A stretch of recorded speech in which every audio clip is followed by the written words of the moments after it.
Bueno, estamos con Horacio Calderón, ¿qué tal? Muy buen día, Buen como día. siempre, representante de la Organización de las Naciones Unidas que cumplen un papel muy importante en el tema de los refugiados. Bienvenidos. Muchísimas gracias.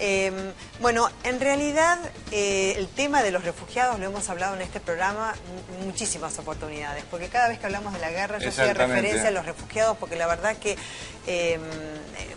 una cosa sin la otra no me cabía en la cabeza, ¿no es cierto? Más allá del análisis político que uno puede hacer sobre una situación de conflicto en cada uno de los lugares. Pero la verdad que la crisis en Siria es algo que no cesa, ¿no es cierto? Civiles contra civiles, civiles contra el régimen actual. En Libia también, ¿no? Claro, y además también del ISIS, ¿no es cierto? El Estado Islámico presente con la firme pretensión de establecer un califato en territorio iraquí y sirio, ¿no? Y en medio de todo esto familias enteras que en el mejor de los casos tienen dinero como para poder pagar una embarcación que por cierto es precaria, quizás llegan con vida a la costa, quizás tienen plata para pagar un pasaporte, quizás tienen la posibilidad de subirse a un tren colgado y llegar a algún lado. Y muchos tienen incluso documentación arreglada para explotación laboral o lo que fuera. Eso yo lo he vivido, te lo he contado, del 2002 al 2005 en Europa, no como refugiado sino como residente temporario, y uno ha visto el drama de la inmigración, y yo estoy hablando ya de hace 10 años atrás, que ha ido increyendo, primero que todo por la hambruna que se ha desatado en África, por la expoliación, cosa que yo no soy de izquierda, soy realista, la expoliación de las grandes potencias coloniales que continúa, además obviamente por las guerras que se fomentan, como ocurrió con Libia, ¿no? Donde hay prácticamente 1.900 kilómetros de costa en medio de un caos generalizado, donde se compran y se venden, por ejemplo, pesqueros, chalupas, o sea, balleneras, etcétera, que están dedicadas justamente al tráfico de personas, que es hoy justamente mencionaba, lo hemos comentado, son ganancias multimillonarias, ¿no? Billonarias e incluso... Claro, también hay una mafia alrededor de todo. Varias. Acá vemos a los refugiados agolpados, ustedes que trabajan en la Organización de las Naciones Unidas, ¿no? ¿Cómo es la realidad, ¿no? de un refugiado? ¿Cómo es su vida? Mira, yo quisiera primeramente destacar que las imágenes muy conmovedoras que hemos visto en estos últimos días, pero en particular de la tragedia de este niño refugiado, refleja la triste travesía que tienen más de 60 millones de personas actualmente en la humanidad. 60 millones de personas que huyen de la guerra, de violaciones de derechos humanos, de la persecución. Si los pondríamos todos en un país, estaríamos hablando de países como Italia o Gran Bretaña únicamente con personas desplazadas. En un día como hoy, aquí vemos una de las travesías que están teniendo este grupo de personas, probablemente Medio Oriente, a través de Europa. Pero en un día como hoy se están desplazando más de 40.000 personas en el Medio Oriente, en toda la África subsahariana, en crisis que nadie habla. ¿Y a dónde van? Mire, justamente yo creo que ese es el tema que más se está discutiendo en este momento, ¿no? Es de qué manera dar una respuesta a toda esta situación. Efectivamente, Europa está en la mira de todo el mundo porque están en el centro de todas las crisis, ¿no? Cuando uno lo ve a nivel geográfico. Además de crearlas, muchos de ellos. En ese sentido, el desafío que tiene Europa actualmente es realmente mantener la larguísima tradición de asilo que tiene. Constatar, primeramente, que un fenómeno que ha habido no es únicamente el crecimiento de cifras, es también la composición del flujo de personas. En este momento, la gran mayoría de personas que están viniendo vienen de países en guerra: Siria, Irak, Afganistán. Libia también. Libia también. Y por otro lado, hay que recordar también que 9 de cada 10 personas no es que van a Europa, se quedan en los países vecinos. Los principales países receptores de personas refugiadas en el mundo son Turquía, Líbano, Jordania. A nivel de la respuesta, yo creo que le podría añadir es que Europa ahorita el desafío es mantener la puerta abierta, tener una respuesta colectiva, que es el llamado que están haciendo en este momento Francia y Alemania, pero también ver que para tener resultado tiene que ser una respuesta integral, no únicamente limitada a Europa, que tiene que también abarcar mecanismos de solidaridad con los países de donde están saliendo estas personas y los países vecinos. ¿Y hay solidaridad, usted que es presidente de la Comisión Nacional de Refugiados? Sí, quizás esa pequeña aclaración. Yo soy, digamos, de la Comisión Argentina de Refugiados, claro, de Naciones Unidas. Y sí, yo escuchaba un poco lo que decía Horacio cuando hablabas recién también del tema del tráfico. El tráfico de personas es una consecuencia de la falta de acceso que tienen estas personas para poder ingresar a lo que hoy, en este caso, es Europa, pero podría ser a otros países del mundo. Es una consecuencia de políticas migratorias cada vez más restrictivas, donde no hay posibilidades de acceder legalmente a estos países. Entonces, a partir de ahí, el negocio es multimillonario y el negocio es lucrar con la gente. ¿Qué hacemos nosotros? ¿Qué hacemos en la Argentina? Bueno, básicamente creo que en el sistema de asilo, que un poco describe José, hay como 3 patas importantes. Primero, darle ingreso al territorio. Una persona se presenta en un aeropuerto, se presenta en la Argentina en una frontera y solicita asilo, esa persona puede ingresar a Argentina, no es detenida, sino que se lo identifica y se lo deriva a la Comisión Nacional de Refugiados. Ya hay 100, ¿no es cierto?, que han llegado desde el año pasado hasta ahora, según datos oficiales que se conocieron. No, en realidad son bastantes más. En realidad, ¿Hay más? ¿Cuántos son? Hay como 2 mecanismos. Uno son aquellos sirios que están acá en la Argentina, que se presentan en la Argentina, que vinieron de distintas formas, vinieron quizás como turistas, que vinieron... No requieren visa aparte, creo. Sí, requieren visa, pero hay un procedimiento especial. Hoy tenemos un poco más de 300 refugiados sirios ya viviendo en la Argentina. Y hay un programa especial que fue un paso más que dio la Dirección Nacional de Migraciones, que depende del Ministerio del Interior, que es establecer visas humanitarias. ¿Esto para qué? Porque no solamente es entrar al territorio y que les permitas ingresar, sino poder viajar hacia la Argentina, poder salir de los países donde están. Para salir se requieren en general visados en casi todos los países del mundo para estas nacionalidades. Las líneas aéreas te piden visados, hay todo un mecanismo. Entonces, para facilitarlo, se hizo unas visas humanitarias especiales, en donde, por ejemplo, una persona, en la Argentina se estima que hay cerca de 3 millones de descendientes sirio-libaneses, una comunidad enorme.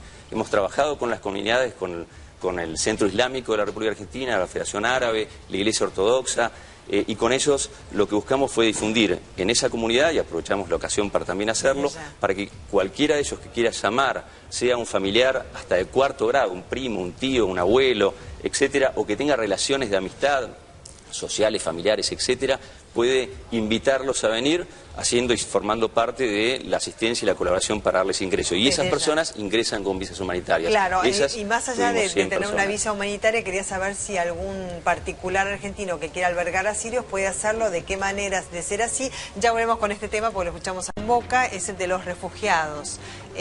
Yo me pregunto si hacía falta esa foto para que reaccionara, por ejemplo, Europa o el mundo entero. ¿Hacía falta la foto de ese chiquito?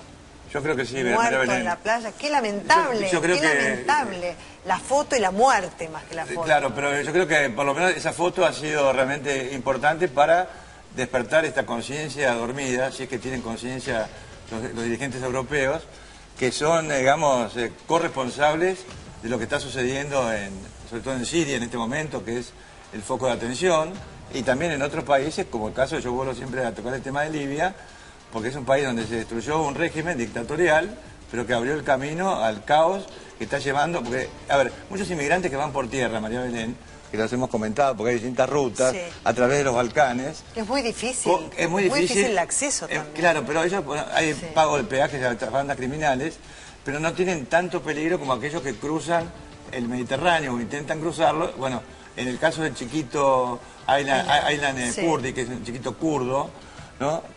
Él fue llevado por su padre, iba con su padre, su madre y su hermanito, Galib, cruzando desde Grecia a Turquía, en una pequeña chalupa. Bueno, una embarcación muy precaria. Claro, pero todo eso es parte de un gran negocio. Esta familia que ha tenido una historia patética, le destruyeron la casa cuando el llamado ISIS ocupaba la ciudad de Kobán, de donde son oriundos y donde fue enterrado el chiquito. La foto yo creo que tiene un valor, porque no olvidemos que los grandes medios de comunicación se manejan por imágenes. Por el impacto. Por el impacto de la imagen. Entonces, para mí, una imagen que no era escabrosa, era sobrecogedora, me parece que para mí que ha despertado un poco la conciencia o ha llevado a superficie a mucha gente que no conocía el drama de los inmigrantes. Claro, yo digo, había que llegar a eso, esa es mi pregunta. Es terrible. Había que llegar a eso, había que llegar a eso. Y eso es lo que se muestra porque está el chiquito vestido, un chiquito por lo menos que uno ha visto. Sí, porque además son muchos profesionales los que están huyendo, los que tienen la posibilidad de pagar, ¿no es cierto? ¿Cuántos euros es que les cobran los refugiados para subirse esas barcazas? Mira, una travesía en las condiciones que están haciendo, calculan que puede costar 5 o 6 mil euros, cuando una travesía normal, legal, no costaría más de 500 euros. Yo creo que lo que es interesante, las imágenes siempre chocan y siempre han chocado y han despertado un poco la conciencia de la humanidad, ¿no? Lo que es importante es que no sea únicamente una reacción efímera, pero que realmente se trate de aportar soluciones para mejorar la protección de estas personas. Hay que recordar que en lo que va del año, ya hay 2.500 personas como Ailán que se han ahogado. Y no únicamente que se han ahogado en el Mediterráneo, también se están asfixiando muchas veces en camiones o en trenes. En los trenes van colgados. ¿Cómo ocurrió en Austria? En Austria, por ejemplo, en un contenedor.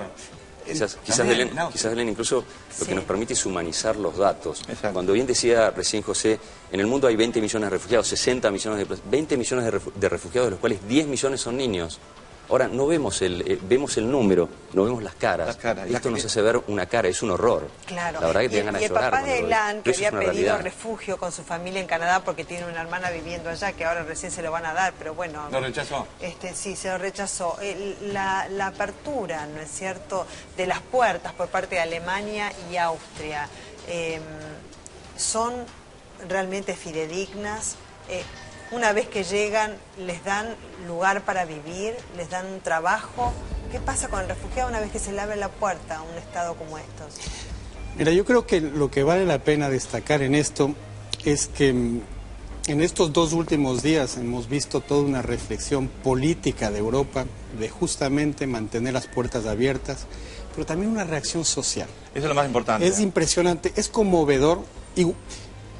Es igualmente conmovedor ver las fotografías de la gente apoyando a los refugiados que están ingresando actualmente. La movilización de los voluntarios, de las municipalidades.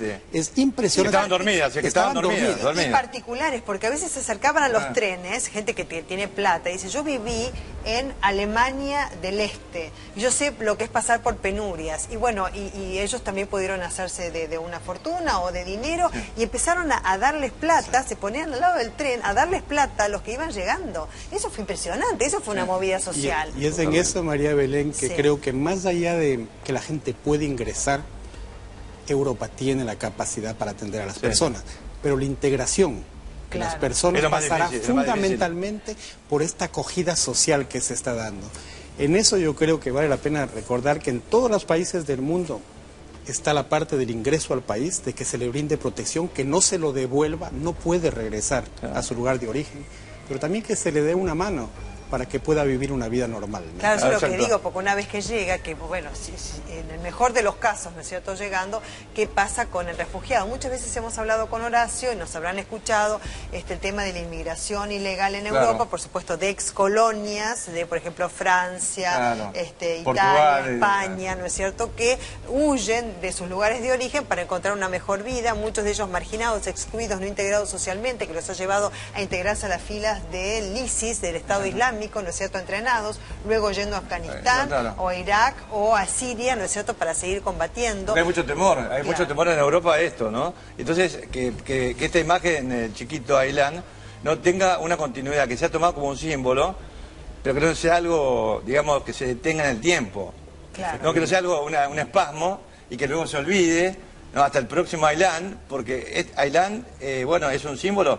Es que no hay tiempo, Horacio. Tienen casos patéticos, por ejemplo, en Europa, que se han reflejado incluso hasta en películas de cine, por ejemplo, en Sicilia, en Calabria, con gente tomando sol en sombrillas, y vos tenías todo como si fueran, en lugar de peces en la superficie muertos, gente muerta, migrantes muertos. Sí, porque además, descarnados, si no fuera por la guerra, hay que aclarar, los sirios seguirían viviendo en su país. No es que se quieren ir de su país, pero no tienen otra alternativa. ¿Quién plantó la guerra? La plantó Estados Unidos, la plantó Francia, la plantó Turquía, la plantó Arabia Saudita.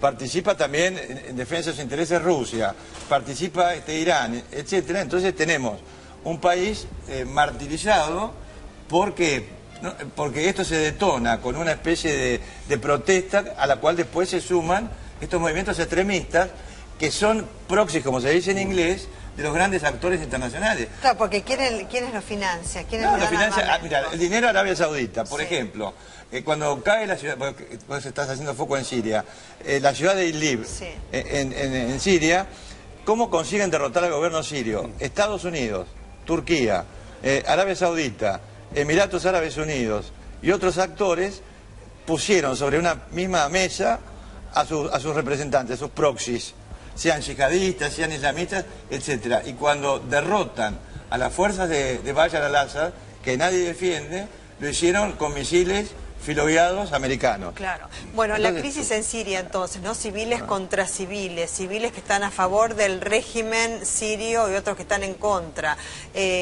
Aquellos que quieren derrocar, ¿no es cierto?, el actual régimen. Pero muchos extranjeros, tenés chechenos, sí, y bueno, todas las sectas, ¿no es cierto?, habidas y por haber que hay ahí. Además también el ISIS, ¿no es cierto?, el Estado Islámico con la pretensión de establecer el califato en territorio iraquí y sirio. Son muchos los problemas que han llevado a la guerra. Vamos a seguir hablando después de la pausa y seguramente vos te estarás preguntando, ¿cómo puedo ayudar? ¿Cómo yo puedo desde mi casa? Se puede ayudar. Enseguida te lo contamos después de la pausa.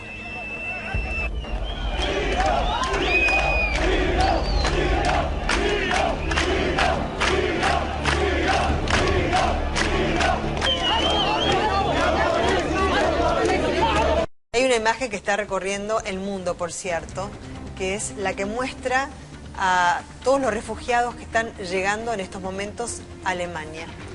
Pablo, si tenés esa imagen es terrible. Anterior, este es tremenda. Esta es tremenda. Le han puesto alitas a Ailán, ¿no es cierto? Eso es lo que la gente ha hecho, ¿no? No, aparte, mira, quiero citar una especie de prosa hoy, subida en Facebook, ¿no? Dice, duerme mi niño sirio. Es terrible. Sí. Bueno, y allí están, ¿no es cierto? Llegan a Alemania, pasan por Austria, ¿no? Desde allí llegan entonces. Y los veo tirados en la calle, tratando de cubrirse del frío. Va a ver, llegan. ¿Y ahora qué? ¿Qué le espera al refugiado? El desafío es llegar, tener una recepción digna y después tratar de comenzar una vida normal, como lo hablamos, con el apoyo del Estado y con el apoyo de la sociedad en general. Algo que tal vez, María Belén, que hay que destacar es Europa no es la primera crisis grande de refugiados que tienen. Hay que recordar que hace 20 años recibieron todos los refugiados de los Balcanes, ¿no? Y demostró que tiene la capacidad y que puede llegar a acuerdos colectivos para atender a estas personas. Yo creo que el reto de Europa en este momento es ver que la solución no está únicamente en brindar condiciones dignas a estas personas y brindarles protección, pero también colaborar para que se encuentre una solución a las zonas verdaderamente donde están saliendo esas personas. Hay que recordar que 8 de cada 10 refugiados están en países de ingresos medios o bajos. Líbano, 1 de cada 5 personas es un refugiado. 1 millón, ¿no? 1 millón de refugiados para una población de 4 millones de habitantes. Entonces me parece que toda esta movilización que hay actualmente tiene que llevar a una respuesta colectiva en Europa. Ahora, ¿puede haberla en un proceso de desconfiguración de la Unión Europea, de regresión, de la integración hacia los nacionalismos, como hemos visto a lo mejor el siglo pasado? Es lo que yo veo, lo que a mí me preocupa, ¿no? Tal vez, doctor, lo que es interesante es ver que sí se han contrapuesto a las reacciones nacionalistas, a populismos muchas veces más guiados por intereses nacionales. Está despertando también cierto liderazgo para que justamente se respeten los derechos humanos y ver que ese es el fundamento de la Unión Europea. Y eso me parece que sería el camino a seguir, el llamado que se está haciendo actualmente para que una repartición de la carga. Grecia e Italia no pueden recibir a todo el mundo. Bueno, quieren poner cuotas de refugiados. Efectivamente, ahora y de alguna manera sería parte de la solución. Es parte de la solución, porque un solo país no puede recibir a todos. Tienen que dividirse la carga para que de alguna manera países como Alemania, Francia, puedan recibir también a Claro, Alemania, Francia, Austria. Pero ¿qué pasa, por ejemplo, con países como Grecia o España, que están pasando por una grave problema porque Grecia, por ejemplo, está pasando por una crisis atroz económica. Claro, pero van a Grecia también. Van a Grecia, bueno, y Grecia, yo tengo entendido que están filtrando, por supuesto, hacia países vecinos. Pero Grecia se ha convertido en un país de tránsito. De tránsito, la realidad es que Grecia es la puerta de acceso. Exacto, exacto. Los lugares, en definitiva, terminan siendo Alemania, exacto. termina siendo de ahí Francia. la muerte. Pero Francia los ha expulsado, y en el sistema férreo que tienen para unir el Canal de la Mancha, lo que han hecho es expulsarlos a Gran Bretaña, y Gran Bretaña hace lo propio también. Claro, es como que se patean los Gran Bretaña está pero cercada, ¿no? O sea, porque tienen bastante controlado ese flujo porque es una isla, ¿no?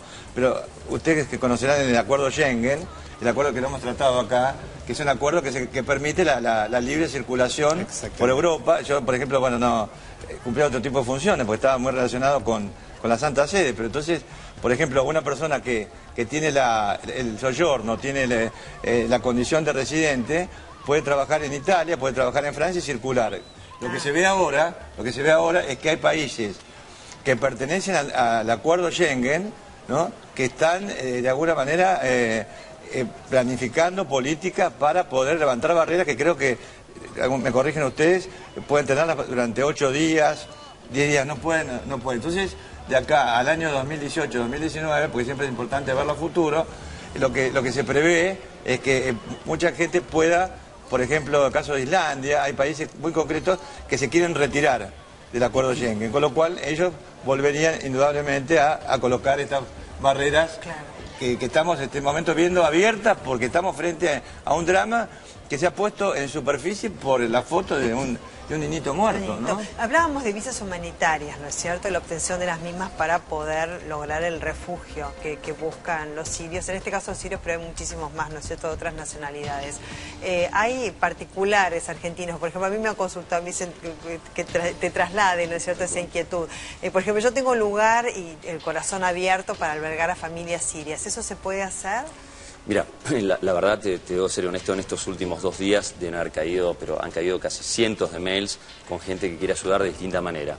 La idea es ver cómo canalizar esa ayuda. Bueno, parte de esa ayuda se puede canalizar en forma económica, a través de donaciones, por ejemplo, a la ACNUR, o a través de donaciones. Nosotros tenemos una agencia de implementación con la cual trabajamos, que es la Fundación Católica para las Migraciones, a quien también se puede hacer una donación económica que nos ayude a conseguir lugar de alojamiento, ropa, kits escolares, etcétera.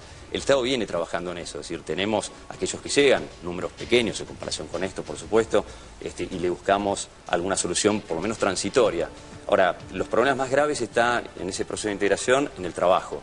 La mayor ayuda, y creo que la más importante, es poder insertarlos laboralmente. Y hemos empezado hace un año con el ACNUR en un programa llamado Trabajar para Integrar, que buscamos abrir y tocar las puertas de las empresas en lo que es la responsabilidad social empresaria para que nos abran la oportunidad de que se puedan presentar. Porque estas personas no tienen redes, no tienen contactos conocidos, pero tienen capacidades. Esto no es mera solidaridad, es abrirle una puerta. Entonces, parte de la ayuda, y en eso te diría que sería importante que nosotros vamos a armar una base de datos con todos los mails para trabajar en forma conjunta para ver cómo podemos dividir a aquellos que quieren hacer voluntariado, cómo poder darles una mano a los refugiados para acompañarlos en las cuestiones diarias de inserción, y aquellos que pueden o tienen la posibilidad de darles un puesto de trabajo o abrirles una red de contactos para acceder a una empresa. Eso es fundamental. El trabajo es el punto clave. Por supuesto, para insertarlos y por su propia necesidad también. ¿Páginas web donde la gente pueda comunicarse con ustedes?